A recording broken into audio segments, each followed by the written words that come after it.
Hey, this is Mike from the One Stop Co-op Shop, and I'm here with my mostly monthly series Shelf Life, where I look at games I've covered on the YouTube channel and in the podcast, and see whether they're staying on my shelves or I'm sending them on. I took a break from the series last month because the games were just catching up to me too quickly, but we're back looking at games I reviewed in February of this year, so I guess about 5 months ago. And stay tuned for the end of the video because we had over 150 of you enter the contest for this month, and we're going to figure out who our winner is, getting a free game or a gift certificate. But enough of that, let's look at the games and see which of them have shelf life.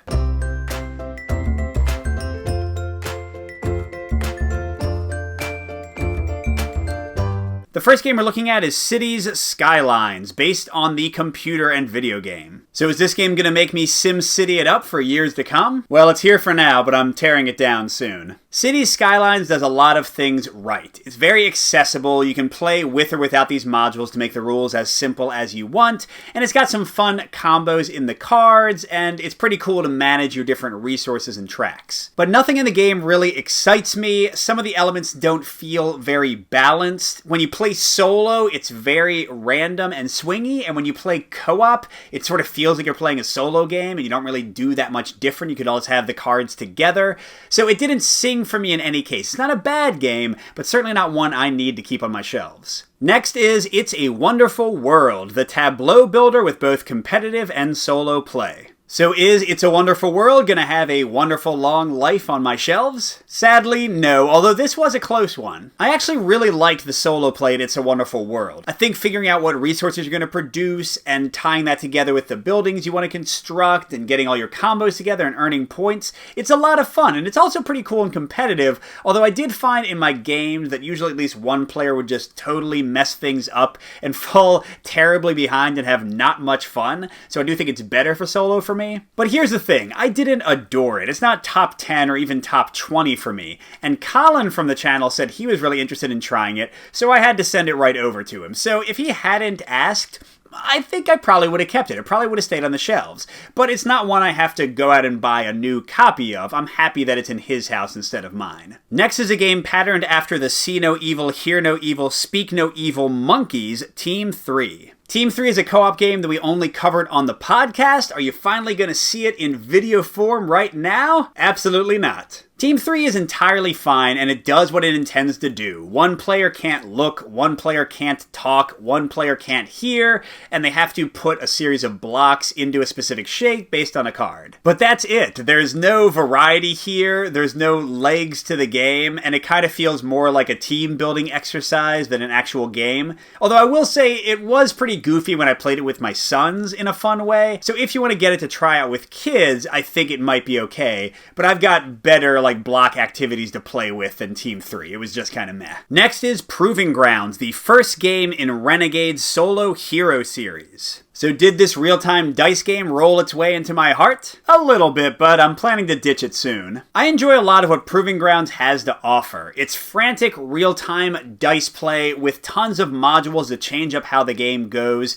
incredible tension in a pretty quick package. The main factors making me feel like I don't need to keep it, though, are that for my solo real-time activities, I tend to like things that are a bit more skill-based and a little less random and frantic, like Space Alert and Magic Maze with my solo variant. I enjoy those more. I do sometimes like frantic real-time dice games for co-op, like Escape is still one I'll play with my family quite a bit. But just thinking about playing Proving Grounds now makes me feel a little tense and antsy, and I don't think I need that, so I think someone else will enjoy it more. It's still fine, although if I want to pick one of the solo games from Renegade, Warp's Edge, which kickstarted earlier this year, is way above this one for me. Next we have After the Virus, a solo or cooperative deck builder where you blast zombies with some interesting and questionable artwork. So did bashing those zombies get old quickly? Honestly, not really, but the game's not here. After the Virus has another one with a story. It's a small box, it's really quick to play, I love how the zombies go into your deck, and I like that they had different scenarios and different characters to give you some variety at a low price point. But one of my friends in France really wanted a copy, and I was like, I don't love it so much that I won't give it to someone who will enjoy it more. So in my head, I was like, okay, this game's already gone. And then they decided they didn't want to pay the shipping for it, so I still had it, but I'd kind of already moved on in my heart, if that makes sense.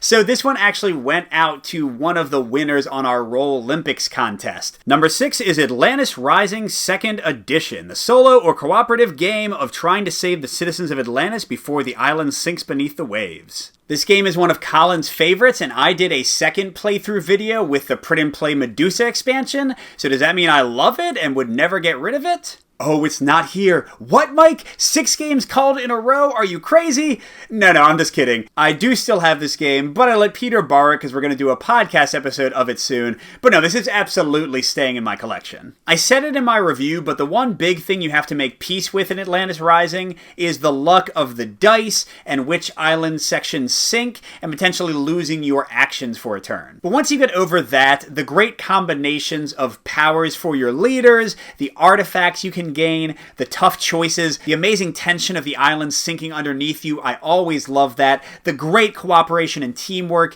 This game is so awesome. One of my favorites for the year for sure. So no, I don't see myself getting rid of this one anytime soon. Next we have Mutants the card game, a bit of a deck constructor, a bit of a deck builder, with both solo and competitive play. So you're probably asking yourself, is Mike ever going to show a box for a game he's actually keeping? Boom! Yeah, there it is. Mutants was another surprise hit for me. I've never heard of the video game it's based on. I hadn't even heard of this game, but it is so much fun. And the cool thing is solo and competitive play very differently. Solo is deck construction, trying to make the best combos against specific bosses, whereas competitive is drafting and counter drafting.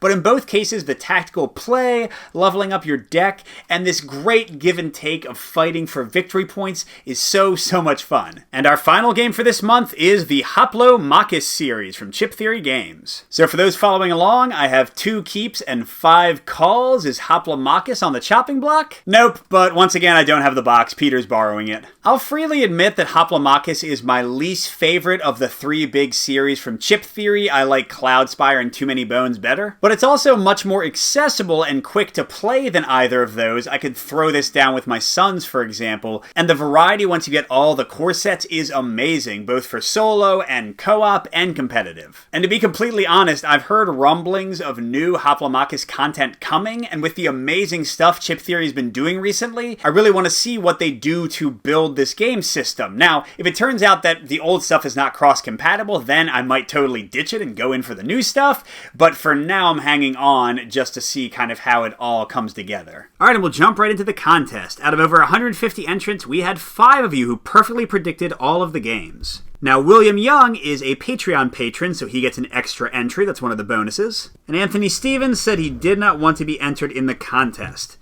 So if we roll a 6, we'll just re-roll. And here we go. Okay, let's roll again. A 1. So, Juan Bernardo, you have won the prize. A big congratulations to our winner. I'll email you soon to find out what game you want. And for all the rest of you, we'll see you next month for another episode of Shelf Life. Good gaming, and I'll see you at the next stop.